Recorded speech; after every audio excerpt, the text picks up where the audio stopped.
반갑습니다. 할렐루야. 네, 네.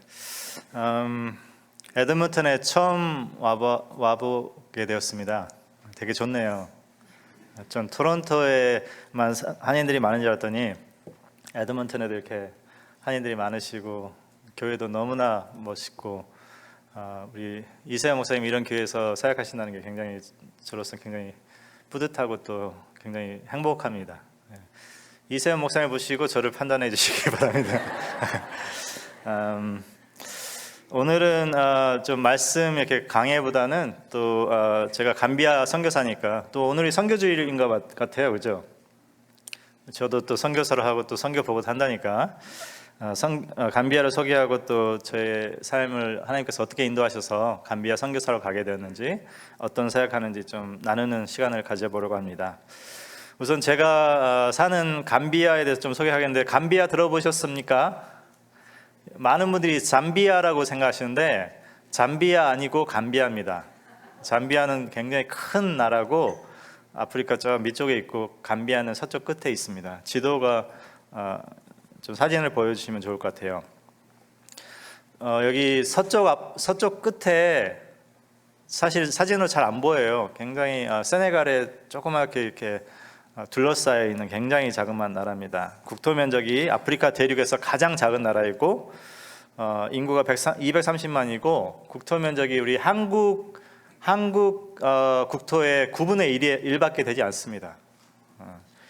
아프리카에서도 매우 가장 가난한 나라 중 하나입니다. 1인당 1년 평균 소득이 846불입니다. 1년 소득. 캐나다의 1년 평균 소득이 52,722불이라고 하는데 캐나다의 한 1.6% 정도 되는 나라입니다. 굉장히 가난한 나라입니다. 제가 어렸을 때 텔레비전에 뿌리라는 영화를 연재해서 보여줬던 기억이 납니다. 그 드라마의 주인공이 쿤타 킨테인데 쿤타 킨테가 바로 감비아 사람입니다. 쿤타 킨테의 후손인 알렉스 헤일리라는 사람이 자기의 뿌리를 이렇게 추적해서 더듬어서 완성시킨 소설이 바로 뿌리라는 소설입니다. The Roots라는 소설인데, 감비아에 가면 저 강에 쿤타킨테라는 섬이 있습니다. 옛날에 이제 노예들을 거기에 딱 가둬놓고 못 도망가게 하고 이제 배가 와서 실어가는 그런 섬입니다. 감비아에 가시면 이런 나무를 많이 볼 수 있습니다. 이 나무가 바오밥 나무라는 나무예요. 굉장히 유명하죠. 어린 왕자라는 소설에 바오밥이란 나무가 이제 소개되고 있어서 아마 한국 분들이 좀 아시는 것 같아요.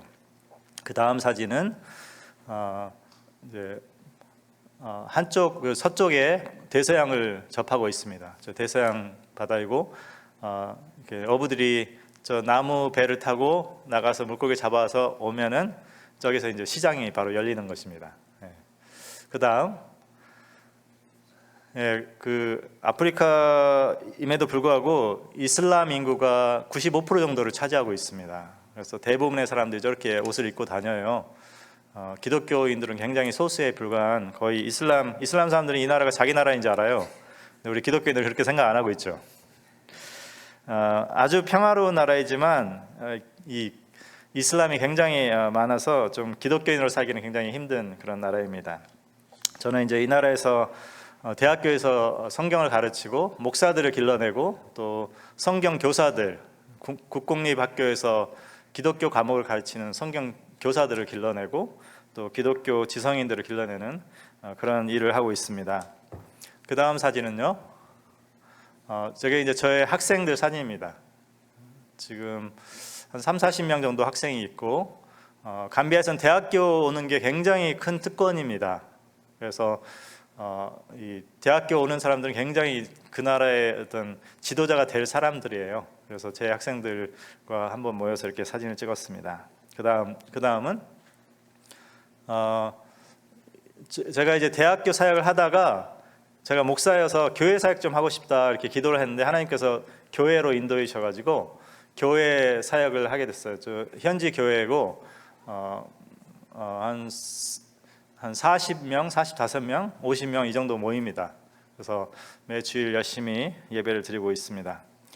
그리고 그 다음 사진요. 제 아내가 이제 그 교회 마당에 유치원이 있는데 그 유치원 이제 원장이 되었어요. 그래서 교사들 2명과 유치원을 운영하고 있습니다. 대부분의 어린아이들이 무슬림 가정에서 오거든요. 그래서 기독교인들 아니고 이제 무슬림들인데 여기서 성경을 가르치고 찬양도 가르치고 찬송도 부르고 이렇게 합니다. 그 다음요. 그래서 이제 얼마 전에 졸업식을 했어요. 그래서 졸업식 사진입니다. 교사 2명과 열심히 유치원을 운영하고 있습니다. 그 다음은 우리 가족 사진입니다. 얼마 전에 찍은 가족 사진인데 제 딸은 이제 토론토에서 자랐고 토론토에서 자라가지고 이제 감비아에 갔다가 거기서 이제 4년 학교를 다니고 토론토로 다시 돌아와서 지금 대학교 다니고 있어요. 대학교 2학년 마쳤고요. 제 아들은 아직까지 저희와 함께 있습니다. 감비아에서 4년 학교 다니고 그 옆에 세네갈이라는 나라가 있는데 세네갈에서 선교사 자녀 학교에 지금 2년째 다니고 있고 이제 1년 더 다니면은 이제 고등학교 마치고 바라기는 이제 다시 캐나다로 돌아와서 대학을 다닐 수 있기를 바라고 있습니다. 그래서 이번에 가족이 같이 왔습니다. 이상 이제 사진은 그만 보여드리고 제가 이제 감비아 대학교 교수라고 하면 굉장히 폼나게 보이잖아요, 그죠? 제가 감비아 대학교 교수긴 한데 또 선교사입니다. 감비아 대학교에 맨 처음에 가려고 하니까 나중에 들어보니까 감비아 대학교 저에게 월급을 안 준다는 거예요. 그래서 네가 돈 갖고 와라 뭐라죠. 그래서 제가 이렇게 개인 후원자들과 또 캐나다와 한국의 몇몇 교회들이 저를 이렇게 후원해서 지금까지 사역하고 또 거기서 생활하고 있습니다. 제가 이제 감비아에 2017년 2월에 처음으로 가서 지금까지 이제 6년 반 시간이 지났습니다. 하나님의 놀라운 섭리 가운데 캐나다의 어떤 선교단체와 현지 교회인들이 노력을 많이 해가지고 8년 전에 그 감비아의 감비아 대학교가 있는데 이제 그 국립대학이에요. 유일한 국립대학인데 그 대학교에 기독교 학과를 만들게 된 거예요. 8년 전에. 그래서 이제 제가 거기서 이제 가르치는 일을 하고 있는데 이 사역이 굉장히 중요한 게 감비아에서는 신학교가 없어요. 조그마한 바이블 스쿨 해가지고 이제 교회에서 이렇게 운영하고 이런 거 있지만 정식적으로 신학을 공부할 수 있는 신학 기관이 하나도 없습니다. 이게 처음이에요. 그래서 여기서 이제 4년간의 신학 과정을 가르치면서 이제 교사들을 만들어내고 또 목사들을 배출하고 있습니다. 그래서 지금 이제 사회 졸업생을 배출했는데 지금까지 35명의 졸업생이 나왔고 이 35명의 사람들이 감비아의 역사상 최초의 신학 학사 소지자들입니다. 굉장히 좀 소중한 사람들이고 또 감비아의 어떤 기독교 역사에 있어서 굉장히 역사적인 순간이라고 할 수 있습니다. 이 학생들이 굉장히 가난하고 열악한 환경 속에서 공부합니다. 여러분이 상상하기 힘든 그런 환경에서 공부하고 그럼에도 불구하고 참 귀한 게 이분들이 바로 감비아 교회의 지도자이고 목사이고 또 주교이고 이렇게 다 성장하게 됩니다. 감비아 인구가 이제 한 90%에서 95%가 이슬람인데 그럼에도 불구하고 교회가 이제 성장하고 있어요. 감비아 대학교에 이슬람 학과는 처음부터 있었어요. 근데 기독교 학과는 있을 리가 없죠. 근데 이제 감비아 대학교에 기독교 학교가 세워졌다는 그 사실 자체로 기독교가 이제 어떤 프레젠스가 생긴 거죠. 기독교 학과의 어떤 존재가 이제 드러나기 시작하는 것이고 기독교가 자라고 있다는 증거입니다. 이슬람교에서 이제 기독교로 개종하고 돌아온 사람들도 있어요. 굉장히 드문 경우긴 합니다. 이슬람교를 떠나서 예수를 믿는다는 게 굉장히 어려운 일이에요. 여러분 생각하는 것보다. 어느 날 이제 제가 다니던 교회에 한 자매가 20대 초반의 자매가 교회에 왔는데 이 자매는 교회를 태어나서 한 번도 안 가본 이제 무슬림 자매인 거예요. 그 자매가 이제 어렸을 때부터 왠지 모르겠는데 귀신이 들려가지고 귀신이 들면 이렇게 쓰러져가지고 또 말도 못하고 이렇게 듣지도 안 했대요. 그래가지고 굉장히 정상적인 생활을 하기 힘든 자매였는데 그 자매가 이제 교회에 처음으로 이제 예배를 드리게 되었습니다. 그래서 이제 감비아 예배는 좀 활발하거든요. 막 찬양도 하고 기도도 하고 하는데 이제 기도합시다 해가지고 이제 여러 가지 것을 기도하고 있는데 갑자기 이 자매가 저기 앉아 있다가 갑자기 비명을 지르는 거예요. 막 비명을 지르는 거예요. 막 교인들이 깜짝 놀랐죠. 더 열심히 막 기도를 하니까 이 자매가 계속 비명을 지르다가 이제 의자에서 그대로 쓰러졌습니다. 그리고 나서 이제 예배를 끝내고 나서 이제 저랑 제 아내가 가서 물어보니까 하나도 기억이 안 난다는 거예요. 그리고 나서 이제 괜찮냐 하고 어떻게 됐냐 하고 이제 제 아내가 우리 그 다음 주부터 우리 나랑 자매랑 좀 만나서 예배 끝나고 한번 좀 교제를 하자 그래가지고 그 주부터 그 다음 주부터 예배 끝나면 항상 30분씩 제 아내가 성경을 가르치기 시작했어요. 그래서 한 3년 정도를 가르치고 지금은 굉장히 신앙이 좋아지고 봉사를 너무나 열심히 합니다. 주일학교 교사도 하고 성가대도 서고 또 저희 집에 방문하는데 길거리에 지나가는 모슬림 사람 만나가지고 전도하고 그렇게 아름답게 신앙생활하고 있습니다. 하나님께서 감비아에서 일하고 계신다는 증거라고 저는 믿습니다. 오늘 읽은 말씀이 굉장히 짧은 말씀이죠. 하나님의 은사와 부르심에는 후회하심이 없느니라입니다. 그래서 오늘 저는 이 말씀을 근거로 이제 좀 제 간증도 하고 하나님께서 어떻게 저를 감비아로 부르셨는지를 좀 나누고 싶습니다. 제가 이제 감비아에서 지난 이제 6년 반을 일하면서 하나님께서 제가 지금 감비아에서 일할 수 있도록 참 제 어떤 삶에서 저를 준비시켜 오고 훈련시켜 오셨구나 그런 생각을 정말 자주 하게 됩니다. 정말 하나님께서 이렇게 많은 것을 저를 준비시켜서 이제 감비아로 불러주셨는데 그 중에 이제 오늘은 딱 두 가지만 나눠보고 싶습니다. 첫 번째는 하나님께서 제가 이제 감비아가 이제 부족이 많아요. 몇십 개가 있어요. 그리고 다 자기 부족 언어를 말하는데 공용어는 영어입니다. 그리고 또 제가 대학에서 가르치니까 또 영어로 가르치는데 영어로 학생들을 가르칠 수 있도록 제 영어를 좀 준비시켜 주셨어요. 돌아보니까 사실 제가 이제 저도 한국 1세거든요. 뭐 당연한 말이지만 한국에서 자라고 30살도 훨씬 넘어서 이제 처음으로 이게 한국을 떠나서 왔는데 제가 토론토에서 이제 신학을 공부하고 있었습니다. 근데 어느 날 제가 다니는 교회 담임 목사님이 저희가 오셔가지고 전도사님, 제가 그때 전도사였어요. 전도사님, 우리 EM 예배에 좀 가서 설교 좀 해주세요 그러는 거예요. 그래서 제가 목사님 저는 영어로 설교 못 하는데요. 막 그러니까 그래도 좀 해주세요. 그래가지고 이제 제가 이제 한번 용기를 냈습니다. 사실 EM 청년들 여기도 EM도 있고 좀 있겠지만 제가 그때 EM을 봤을 때 느낌은 좀 나랑 다른 사람들 좀 뭔가 이렇게 무섭다 뭐 이런 느낌을 많이 했었어요. 좀 등치도 크고 막 하여튼 자기들끼리 모여가지고 막 영어로 막 하고 또 이렇게 조용히 있다 또 가고 그래서 한 번도 말을 같이 해본 적이 없는데 제가 거기 가서 이제 영어로 딱 제가 뭐 영어를 이렇게 잘하는 사람도 아니었거든요. 그래서 영어로 이제 설교를 이제 하라니까 이제 순종한 마음으로 이제 영어로 이제 준비를 열심히 해가지고 딱 가니까 이제 이렇게 앉아 있어요. 그래가지고 제가 영어로 막 이제 설교를 하니까 사람들의 반응이 굉장히 안 좋았습니다. 표정이 그냥 아주 안 좋아요. 제가 설교하고 내려오는데 막 얼굴이 화끈화끈 거려요. 막 반응이 너무너무 안 좋아가지고 그래가지고 이제 설교를 죽을 썼구나 그러고 있는데 우리 담임 목사님께서 전도사님 다음 주에 한번 더 해보세요 그러는 거예요. 그래서 진짜로요? 그래가지고 다시 이제 또 하고 또 여전히 반응이 안 좋아요. 이제 저를 별로 좋아하는 것 같지가 않아요. 사실 그런 분들 앞에서 설교하기 힘들거든요. 여러분들 잘 모르시죠? 나한테 마음을 안 연 사람들 앞에서 설교하기가 참 힘듭니다. 그렇게 좀 몇 번 했더니 우리 목사님이 한 2달 후에 전도사님 이게 우리 EM 사역자 구하기 힘드니까 그냥 전도사님이 하세요 그러는 거예요. 그래가지고 사실 굉장히 막막했습니다. 저를 따뜻하게 맞아주지도 않고 또 저도 영어도 못하는데 영어 설교를 해야 되고 그래서 이제 사역을 시작했는데 사역을 하는 내내 하나님 제가 영어만 잘하면 될 것 같은데 좀 영어 방언 좀 허락해 주세요. 저도 좋고 하나님도 좋고 좋지 않습니까? 이렇게 이제 하는데 영어 방언은 허락이 안 되더라고요.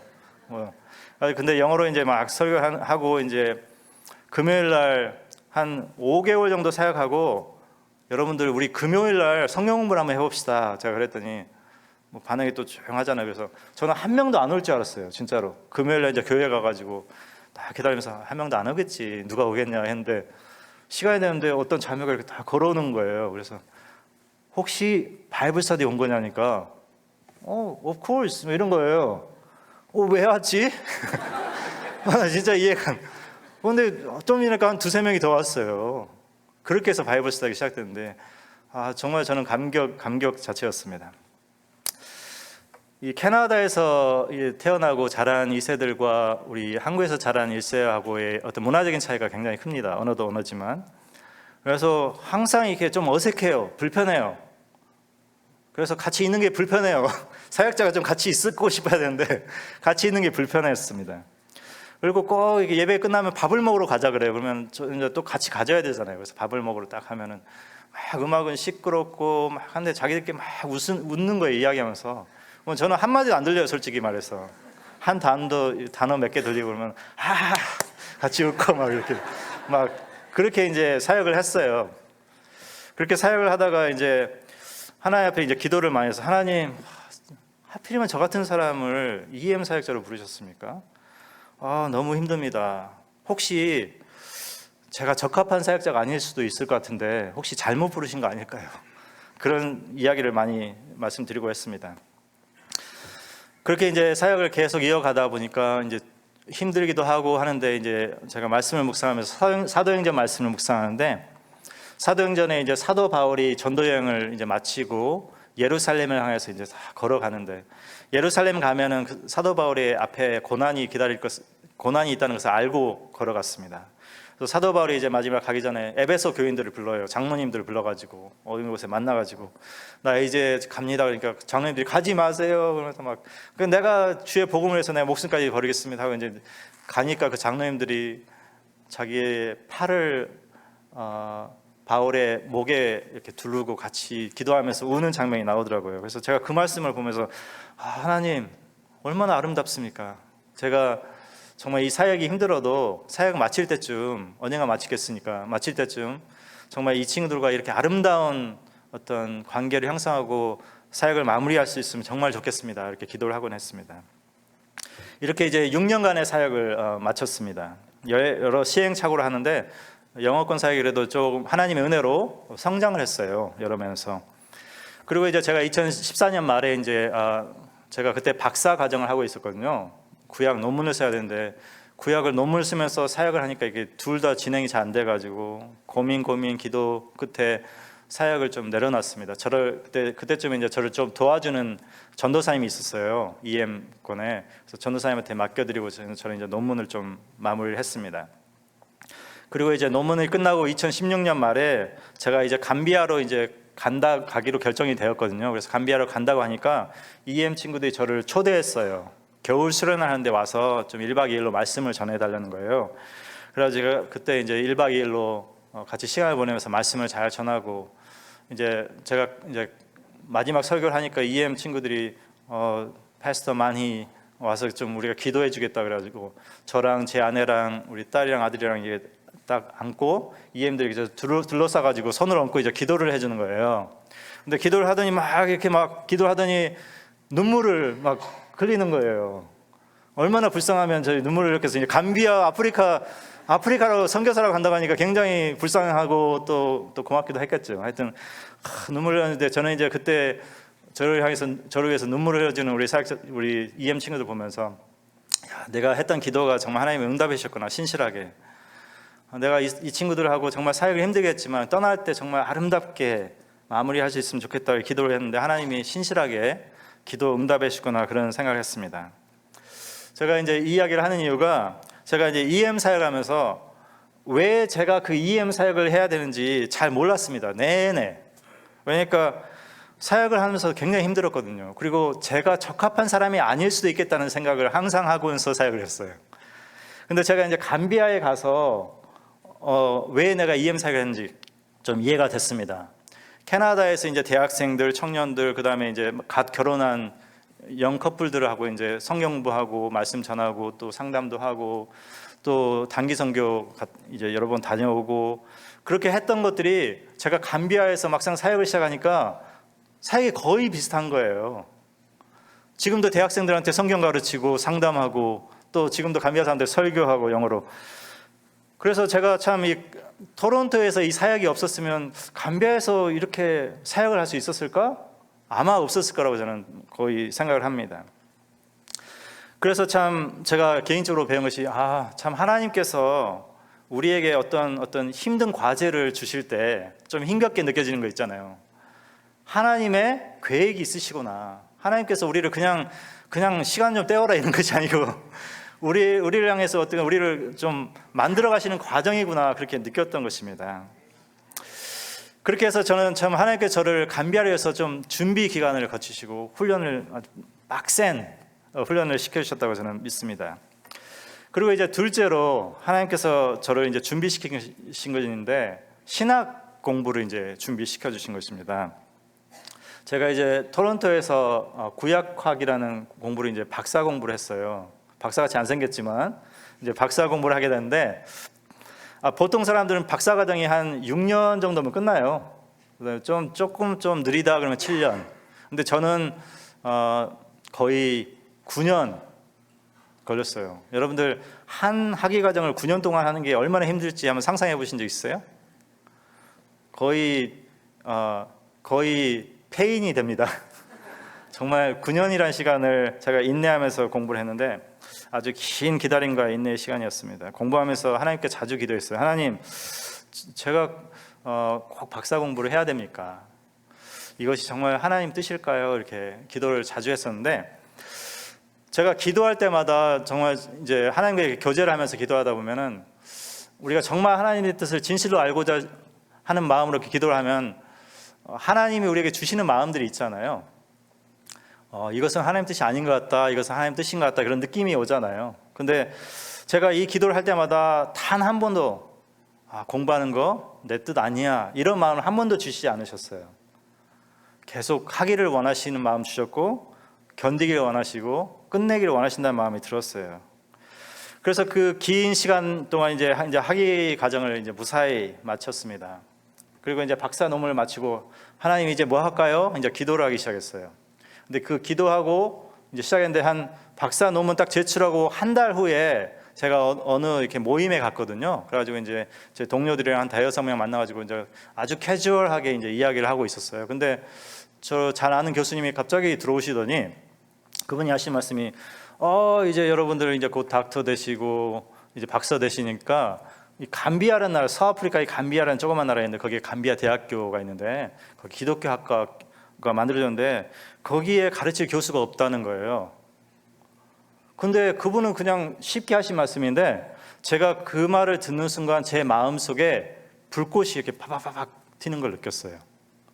그래가지고 제가 그분이 이렇게 낚시하듯이 이렇게 바늘을 딱 던졌는데 제가 덜컥 물면서 교수님, I will go. 딱 2초 만에. 그래서 그분이 정말로 Yes, I'm going. 그렇게 말을 했어요. 그래서 아니 네가 와이프한테도 좀 이야기를 해봐야 되고 네 자식들한테도 좀 설명을 해야 되지 않겠냐 그랬더니 제가 벌써 이야기했습니다. 했겠어요, 안 했겠어요? 할 시간이 없었잖아요. 근데 사실 했어요. 제가 거짓말은 잘 안 합니다. 제가 박사 과정이 9년이나 걸리니까 이게 굉장히 길어지면서 제가 가끔씩 제 아내랑 산책하고 할 때마다 여보, 우리 이제 공부 끝나고 뭐 할까? 혹시 하나님이 우리 전 세계 어디든지 보내면 자기 나랑 같이 갈 수 있어? 제가 물어봤었거든요. 제 아내가 항상 하나님 보내시면 가야지 이렇게 항상 대답을 몇 번씩 해줬어요. 그래서 이제 저는 이제 제가 어디든지 가든지 같이 가는 걸로 알고 있었어요. 그래가지고 그분이 와이프한테 이야기해봤어. 그랬더니 제가 of course 이렇게 말을 했던 거죠. 그리고 나서 이제 나중에 들어보니까 월급도 안 준다 그러고 그래가지고는 이제 하나님, 제 불꽃이 이제 사그라드는 거예요. 솔직히 말해서. 그래가지고 이제 기도를 좀 해봐야겠다. 근데 사실 기도하기 전에 다 내려놨어요. 사실은 안 되겠다, 이게 도저히 계산이 안 돼요. 왜 내가 아프리카에 가야 됐는지. 또 내 자녀들은 또 그때 어렸는데 어떻게 하나 교육도 시키고 그런 고민이 돼가지고 제가 이제 제 친구들 목사님한테 우리 이세연 목사님이랑 다른 친구들 모여서 아마 안 갈 것 같은데 그래도 일주일간 좀 성의를 봐서 기도라도 좀 해보고 결정하겠습니다. 그리고 이제 진짜 안 가려고 기도를 했어요. 근데 이제 일주일 동안 기도를 어떻게 했냐니까 저녁 금식을 이렇게 일주일 동안 하고 그 다음날 아침에 새벽 기도 가서 또 열심히 기도하고 이렇게 일주일간은 기도를 하는데 놀랍게도 기도하고 다 기도하면은 하나님의 마음속에 다시 그 불꽃을 싹 살려주시는 거예요. 가야 될 것 같아요. 가고 싶어져요. 기도하고 일어설 때마다 하나님 갈게요. 그리고 또 집에 가서 또 가만히 생각해보면 안 될 것 같은데 안 되잖아. 그래가지고 또 그날 그 월요일 날 또 제가 어떤 글을 읽는데 전혀 상관없는 글인데 갑자기 감비아가 막 가고 싶어요. 하나님 가고 싶어요. 근데 또 이렇게 마음이 약해지고 마지막 날 또 새벽 기도 가가지고 기도를 하는데 기도를 하고 딱 일어섰는데 하나님 갑니다. 가고 싶어요. 보내주세요. 그래서 집에 와가지고 제 아내한테 여보 감비아 가야 될 것 같아. 그래서 제 아내가 갑시다. 감비아 가는 거 어렵지 않아요. 이러면 가는 거예요. 그렇게 해서 감비아 갔어요. 제가 제 딸한테 감비아 간다니까 제 딸이 제가 농담하는 줄 알았대요. 자기는 계속 이렇게 캐나다에 자라는데 갑자기 어느 날 중학교 3학년이 됐는데 감비아 가자고 하니까 감비아가 어디 있어? 아프리카.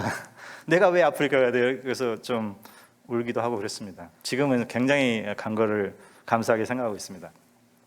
그래서 하여튼 중3 딸과 초등학교 6학년 아들을 데리고 이제 제 아내와 함께 감비아에 가게 되었습니다.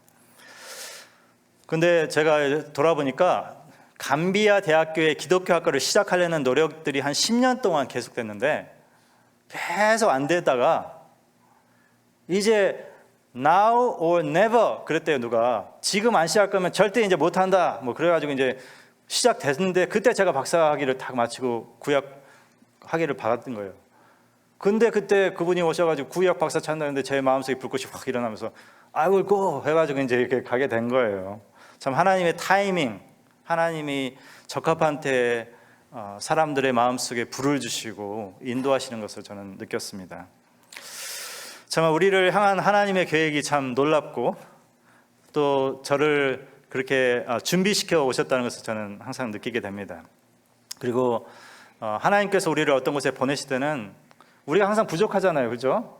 여러분은 내가 성가대에 설 충분한 자격이 있어서 성가대에 선다고 생각하시는 분도 있겠지만 대부분의 사람들은 그렇게 생각 안 하잖아요. 내가 부족한데 또 목사로 설 때도 내가 이 회중을 어떻게 이끌겠어요? 200명, 300명, 500명.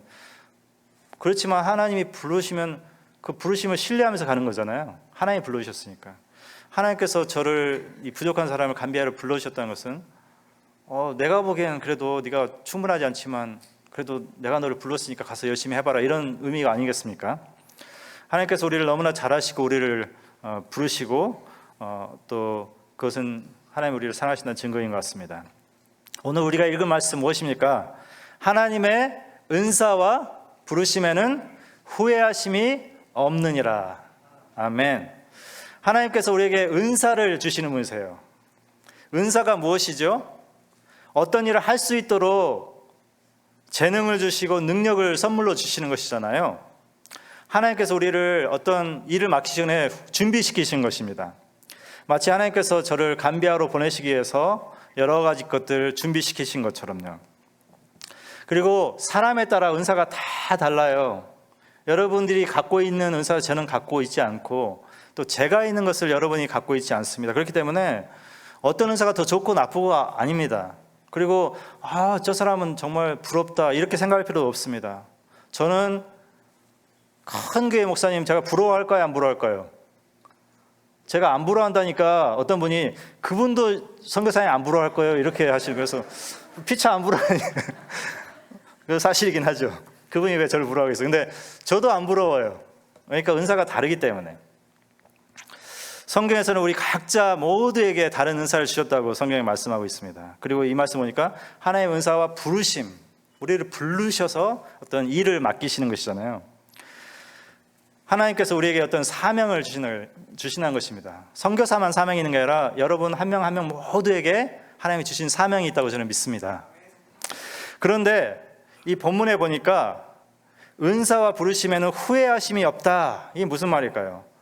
하나님께서 어떤 사람에게 은사를 주어놓고 후회하는 분이 아니시라는 것입니다.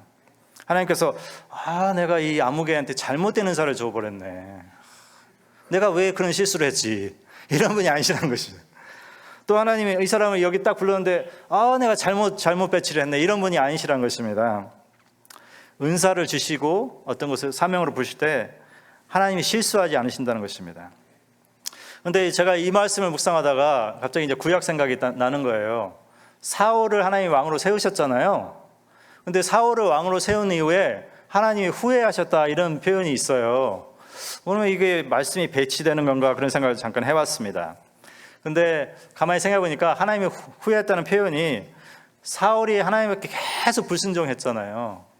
그러니까 그것이 하나님에게 큰 근심과 기뻐하지 않는다는 것이지, 하나님이 이스라엘 향해서 가지신 그 계획이 틀어지거나 하나님이 어떤 실수했다는 그런 말이 아니더라고요.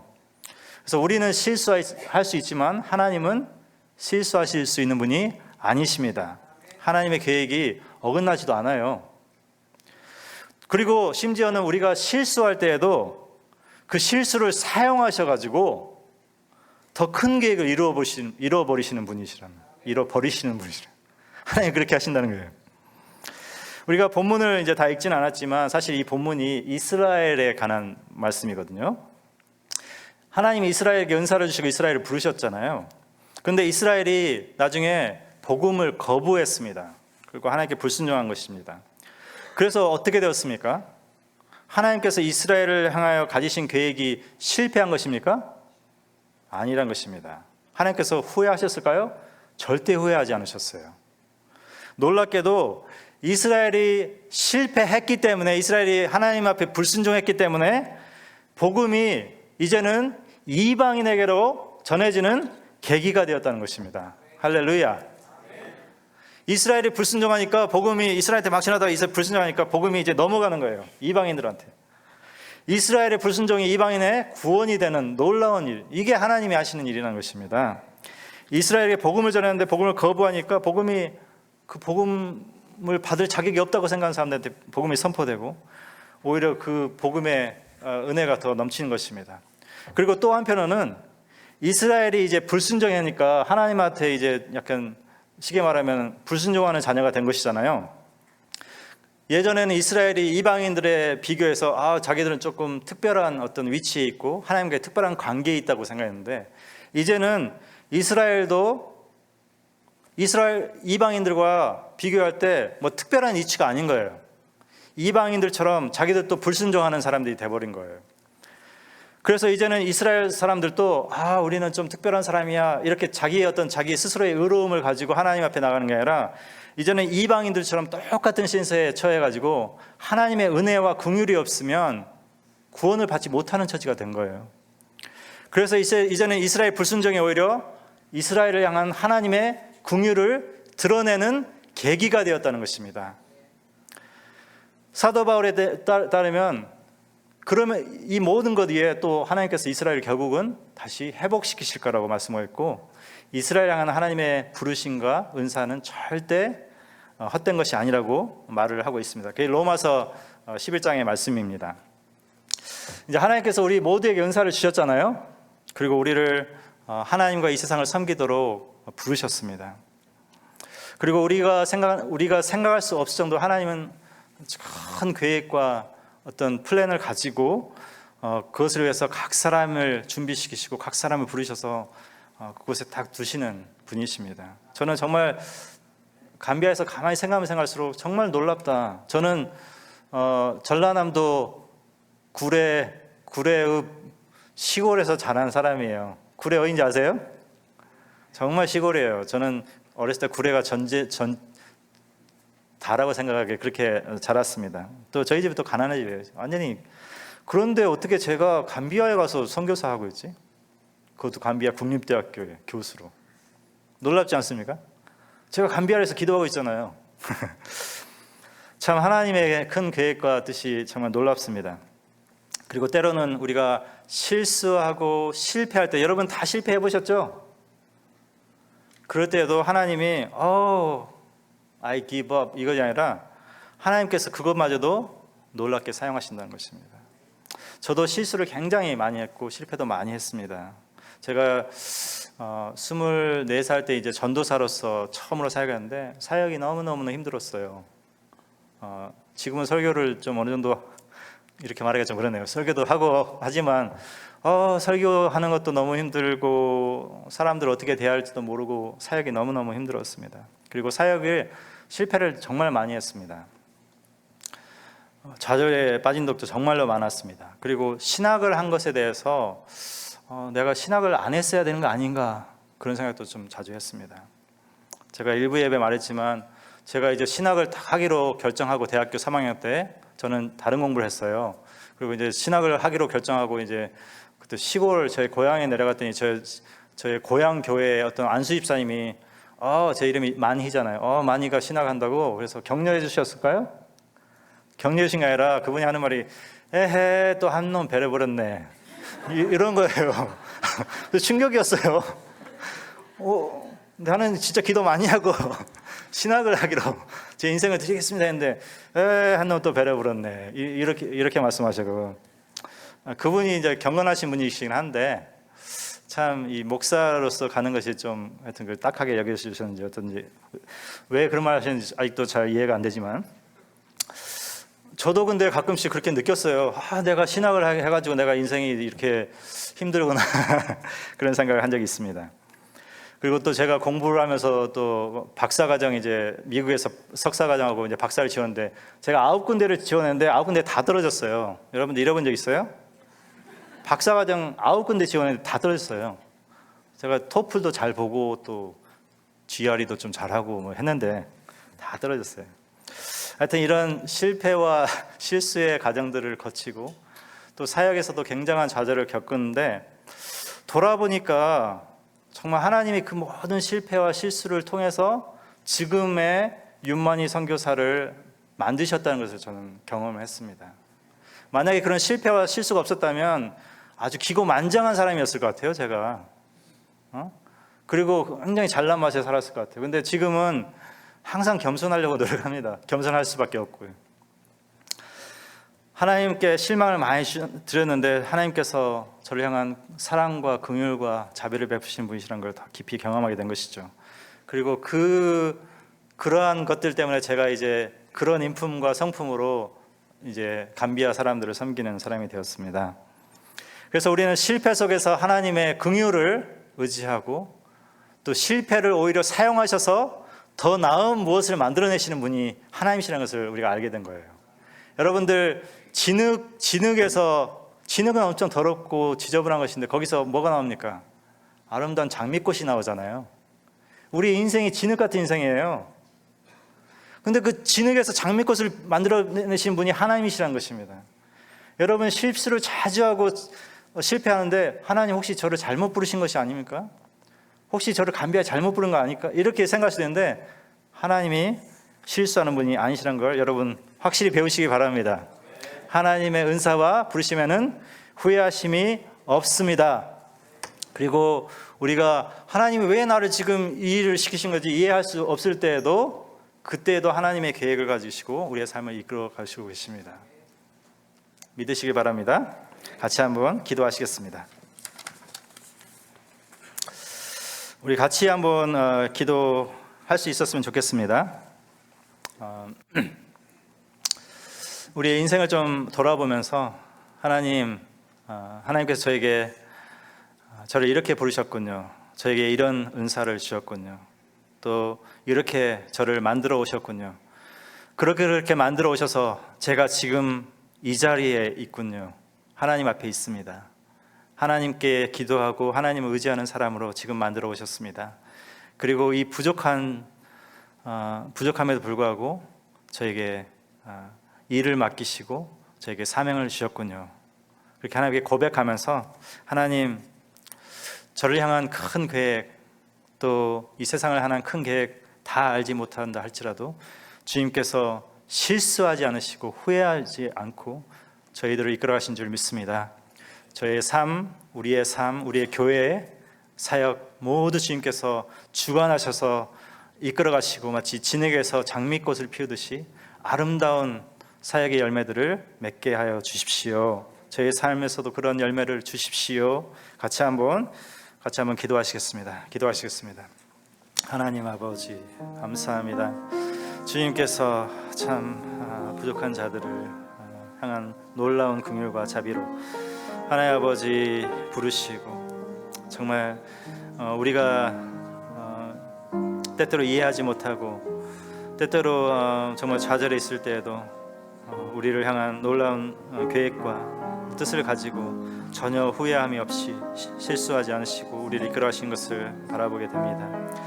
하나님 아버지, 저의 삶에 그런 일들을 행하여 주셔서 감사합니다. 하나님 아버지, 이곳에 모인 수많은 성도님들 한 분 한 분 주님께서 그렇게 인격적으로 이끌어 가신 줄 믿습니다. 하나님 아버지, 우리가 이해할 수 없을 때에도 우리를 향한 계획에 흔들림이 없이 이끌어 가시며 정말 진흙에서 장미꽃을 피우듯이 우리 인생 가운데 아름다운 꽃들을 피워가시니 감사합니다. 하나님께서 우리를 이끌어가신 것을 의지하고 의심하지 않고 담대하게 걸어가게 하여 주시옵소서. 제가 부족하게 느낄 때에도 우리를 부르신 주님을 의지해서 앞으로 나아가게 하여 주시옵소서. 하나님, 저는 약하지만 주님은 강하시며 주님의 뜻은 선하시고 주의 계획은 완전하십니다. 주님을 의지하며 나갈 때 하나님 아버지, 우리를 아름답게 사용하셔서 아름다운 일들을 이루어 가시기를 간절히 바랍니다. 주님 역사하여 주시옵소서. 감사합니다. 하나님 아버지, 참 우리가 때때로는 참 우리가 자격이 부족한 것 같고 또 많은 의구심이 생길 때도 있고 또 때때로는 좌절감이 생길 때도 있고 또 실패해서 낙심할 때도 있습니다. 그런데 하나님, 이 시간 우리가 정말 주의 말씀으로 도전을 받습니다. 주께서 우리에게 은사를 주시고 우리를 부르실 때 후회하시지 않으신다는 것을 배웠습니다. 우리가 다 이해할 수 없을 때에도 주님께서 더 큰 그림과 뜻을 가지고 일하고 계신 것을 바라보게 되었습니다. 하나님 아버지, 진흙 같은 인생 가운데 아름다운 꽃을 피워주시고 정말 우리를 사용하셔서 많은 사람들 세우고 변화시키고 돕는 데 사용하여 주시옵소서. 에드먼턴 제1장로교회 축복하여 주시고 이곳에 많은 아름다운 꽃 피워 주시옵소서. 예수님의 이름으로 기도드리옵나이다. 아멘.